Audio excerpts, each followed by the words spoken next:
शुरू से मैं बजट से ही बात करता हूँ।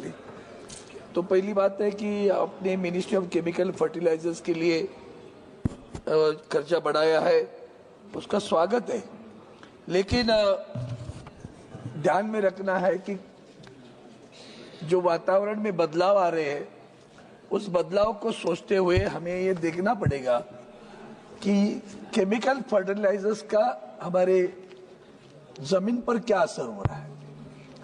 उसके क्षार बढ़ते जा रहे हैं, पानी का जो इस्तेमाल हो रहा है, तो उसको सारी चीजों को ध्यान में रखते हुए किसानों का उत्पन्न बढ़ाना और उपजाऊ बढ़ाने के लिए जो हम कोशिश कर रहे हैं, तो उसमें मेरी एक मांग रहेगी, आपने बढ़ाया है पैसा ठीक है, लेकिन मांग ये रहेगी कि भाई ऑर्गेनिक जो प्रोडक्ट है उस पे ऊपर ज्यादा ध्यान देने की आवश्यकता है। सरकार उसके लिए कदम उठानी चाहिए। सिविल एविएशन के लिए आप उड़ान चला रहे, हवाई जहाज कहाँ है पता नहीं है। एयरपोर्ट पे हमारे कोंकण में चिपी नाम का एक एयरपोर्ट बना, उस एयरपोर्ट पे एक भी फ्लाइट अभी जाती नहीं है, उसके ऊपर ध्यान देने की आवश्यकता है। अब पैसे तो कम भी किया आपने बजट में भी। Communication department, I appreciate the honourable finance minister, at least finally she has agreed to it कि ये जो कम्युनिकेशन डिपार्टमेंट बीएसएनएल एमटीएल का घाटा हो रहा था, उसकी वजह थी कि पूर्वी सरकार ने जो लाइसेंस फी के लिए उनके पास से पैसे भरवाने लगाए उन्हें, और उन्हें बैंकों से कर्जा उठाने लगाया, जबकि उनकी अहमियत नहीं थी, ताकत नहीं थी, क्षमता नहीं थी। उस कर्जे की वजह से दोनों बीएसएनएल एमटीएल डूब गए। अब ये आपको 2014 में मालूम था, लेकिन आज उन्होंने बताया चलो देर आए दुरुस्त आए। मैं स्वागत करता हूं। अब मैं अपेक्षा करता हूं कि कॉर्पोरेट के फंड जैसे आप कर्जा उनका माफ कर रहे हो, उसी तरह से सरकार इसकी जिम्मेदारी दी, ज्यादा नहीं था, 10,000 करोड़ का था। अगर वो आप करेंगे तो बीएसएनएल एमटीएल फिर उभर कर आएगी, क्योंकि उसका ब्याज भरते भरते वो मर रहे, दम रहे, उनका दम वही घुट रहा है।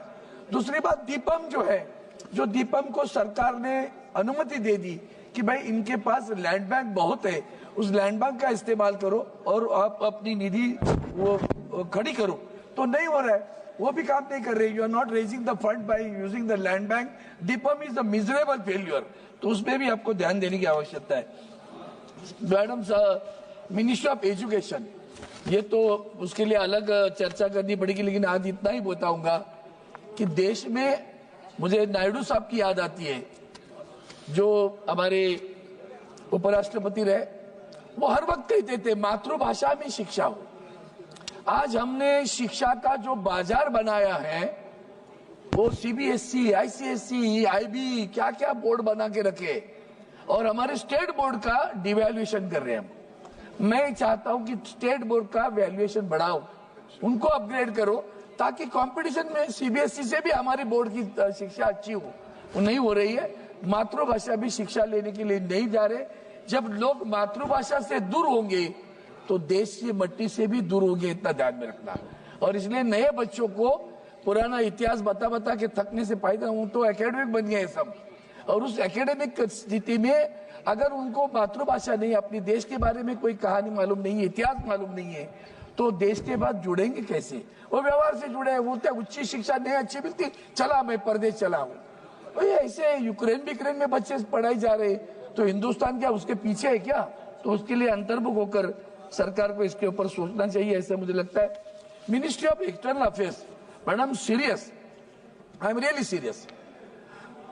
हम पूरे विश्व में जहां जहां कल्चरल इंटरेक्शन होती है, बाकी सारी चीजें जिम्मेदारी लेते हैं, श्रीलंका को मदद करते हैं, नेपाल को मदद करते हैं, बांग्लादेश को मदद करते हैं। अब हमने क्या किया, 2023-24 में 37,196 करोड़ था, फिर रिवाइज किया 29,660 करोड़ किया, फिर कम कर दिया, और अभी 20,516 करोड़, 10,000 करोड़ कम। एक्सटर्नल अफेयर्स अभी तो इतना इंपॉर्टेंट डिपार्टमेंट बन गया है, विभाग बना है, कि उनको एक अगर कोई किसी अपने हिंदुस्तानी, सर मैडम 2 मिनट, हिंदुस्तानियों की मृत्यु होती है तो उसका शव लाने के लिए भी पैसे खड़े करने, तो external affairs is in problem. I really request the financial minister to pay attention, very serious attention for the external minister. और बाद में मैं फिशीज और डिपार्टमेंट हेवी इंडस्ट्री छोड़ो, मैं इस बात में बोलूंगा। इलेक्शन कमीशन के बारे में सबने बोला है, पता नहीं आप, मैं हाथ जोड़कर कहता हूं, वहां चेयर पर बैठी हूं, तो मैं आपसे विनती करता हूं कि इलेक्शन कमीशन बोगस वोटिंग जो एपिक का बताया बंगाल के लोगों ने, सेम नंबर, और वही वोटर इधर भी है, हरियाणा में है। मैडम फाइनल इसके ऊपर तो बोला ही नहीं मैंने, मणिपुर के ऊपर। अभी 2 मिनट मणिपुर के ऊपर बोलने दो ना, बहुत दुख है, कंप्लीट करिए, दर्द है मणिपुर का। क्योंकि मेरे साथ लगता गोगाई भी साथ में थे, हम सब गए हैं वहां। ये नहीं कि अखबारों में पढ़कर या किसी को देखकर हम कर रहे हैं या सुनकर कर रहे हैं, हम वहां गए। कुकी और मैती, इन दो जमातियों में जो लड़ाई चल रही है, दीवार खड़ी हुई है। दुर्भाग्य इस देश का कि प्रधानमंत्री जी ने आज तक खबर उसके ऊपर मुंह नहीं खोला। मैडम खत्म कर रहा हूँ, खत्म। मणिपुर में आपको बुरा नहीं लगा कि जिस महिला की अब्रू हारी गई, आपको बुरा नहीं लगा? आप चेयर पे महिला बैठी है। నేడు 24-25 ఆర్థిక సంవత్సరానికి సంబంధించి